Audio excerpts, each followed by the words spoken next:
Welcome to PR Talk, sponsored by the PRSA of Oregon and part of the MPN, the Marketing Podcast Network. I'm your host, Amy Rosenberg, founder of Veracity and author of A Modern Guide to Public Relations. So you have reached the portion of the podcast where I'll be going over portions of my book, A Modern Guide to Public Relations. And so if you have any questions or want more information, you can either drop a comment below, or you could pick up a copy of the book anywhere they sell books online, if it's a major bookseller.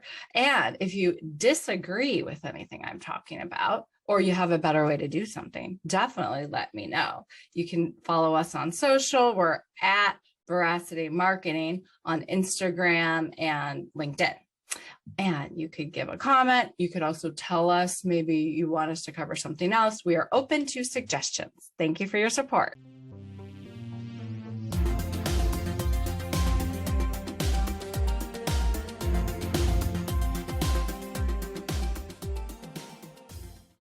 Hi, boys and girls. Today we're already at chapter 3 because chapter 2 was really short. Chapter 3 is not short. It might take a long time to get through that one. Okay, so it's about your PR toolbox. So there's lots in your PR toolbox, not just press releases. Now, probably more important tools than press releases are the press pitch, photos and videos, media databases, media lists, blog posts. That's the new press release. We'll get to that, what I mean by that later. Press kits and virtual press rooms, not as important. Media drops, that was just a fun thing to put in there. Snail mail. That's just another weird thing to put in there. I'll tell you. Oh, you know what snail. I don't need to tell you what that is. And then the most important thing this is not the most important thing. The telephone. Weird, right? I didn't even put email in here, but probably email is more important than the telephone. But just like, don't forget that we do have a thing called a telephone. And so the most important thing in your PR toolbox is not your mind. It is your gut instinct. You will develop it, and it will be very cool to use your instinct, and you'll use it again and again and again. If you're in PR and you're doing it right, or there's no right way, but just use your instinct. Thank you. We'll go over all of these tools later.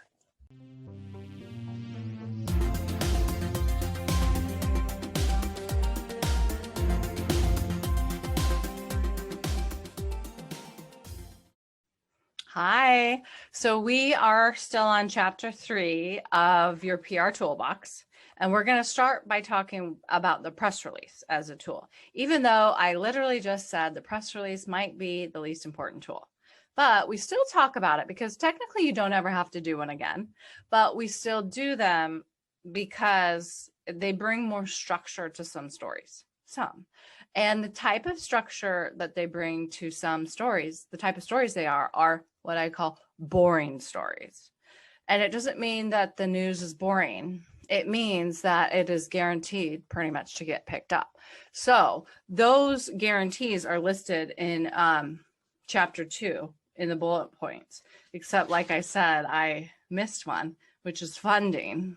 Funding is a guarantee. You'll probably get coverage for that. It's not boring, but you get $1 million, you send a press release out, you get some coverage. How hard is that for the PR person, right? So with the harder pitches, where you'll get bigger stories possibly, so feature stories and whatnot, those typically come from email pitches and meetings and maybe long relationships. And we can get into all that.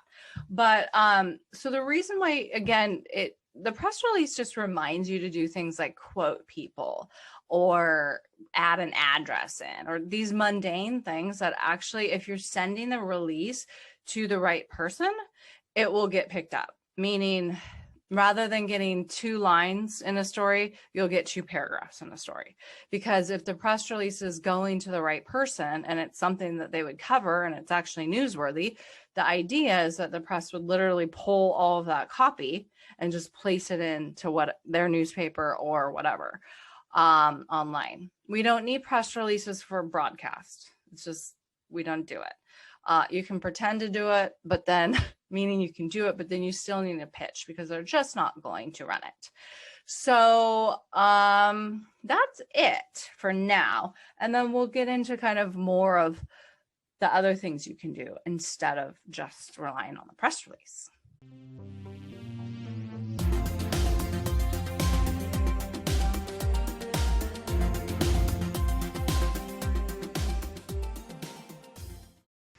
Welcome to the A Modern Guide to Public Relations video series.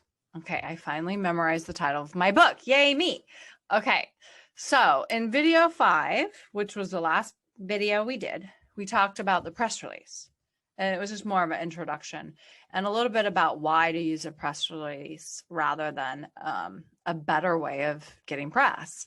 And it's just, again, like kind of the basic boring reasons. So check out number 5. And so right now I'm just going to quickly cover better ways of operating than just press releases. But just to be clear, oftentimes you do both. Sometimes you still want the press release for various reasons. Your client wants it, your boss wants it, you have a public company, and so you still have to do a press release to announce big things, and that has to actually go out on the wire so that it's available to the public. And we'll talk about all that. But so what you do instead of a press release for the bigger stories, like feature stories that you want to land, you do a short email pitch. And soon we will talk about what to put in the pitch. Phone calls. I mean, typically you will send an email pitch first and then do a call. And then typically after the call, you send the pitch again because everything does have to be in writing now. So they'll just ask for you to send it in writing anyways. And so it's a lot easier to just kind of write it out ahead of time and send it or call before, but after you write it out so that you're organized. And anyway, these email pitches, they're really short. You should never do long ones, but we can talk about that soon. Coffee dates, lunches, and happy hours, either with or without your client or boss. Sometimes it's better to do it without if you are kind of communicating on a one-on-one level, like if that person seems to be like that they would be your friend. Sometimes the boss or the client can help a little too much, but oftentimes the things I've done typically do involve the client because it's more of just a desk side, like a sit down with the client, just to kind of get to know you. And a lot of times those don't result in stories, but it's more about here we are just in case you need anything. And then it's kind of like a long relationships made, and then stories do result eventually. Blog posts, that's another way to do PR. And we're going to talk about that. But my phrase I always say is blog posts are the new press release. So just chew on that for a minute. Social media campaigns geared to your key media audience. I wrote about this in the book. I'm still not so sure about it. I'll tell you about it. It's like a tricky way to do PR, and we're not very tricky. I don't think good PR people are. And then op-eds and byline articles. That's how you can get press. So that is when your client, when you write an article on behalf of your client's name, and then you get that placed. So we'll talk about all that later.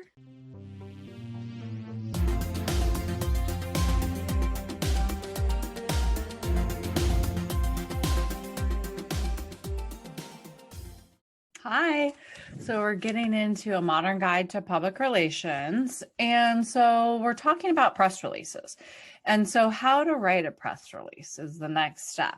And typically press releases, you want them to be about a page, but then that's a little confusing because then you hear that pitches are supposed to be shorter.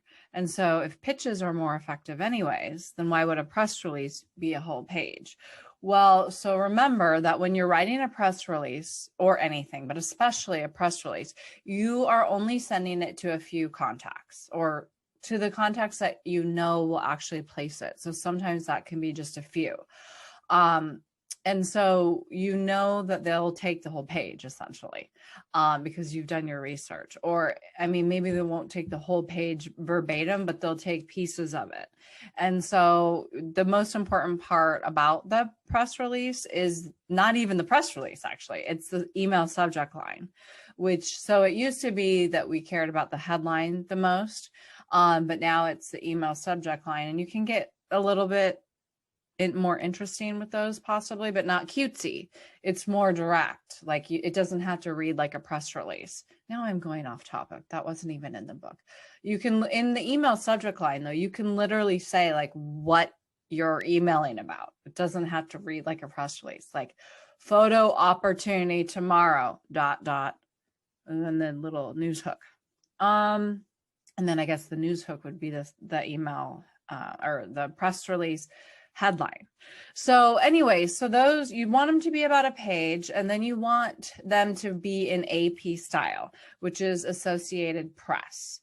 And this isn't really that important, Associated Press. It's just like you just might as well kind of learn it so that it doesn't look like you're totally new.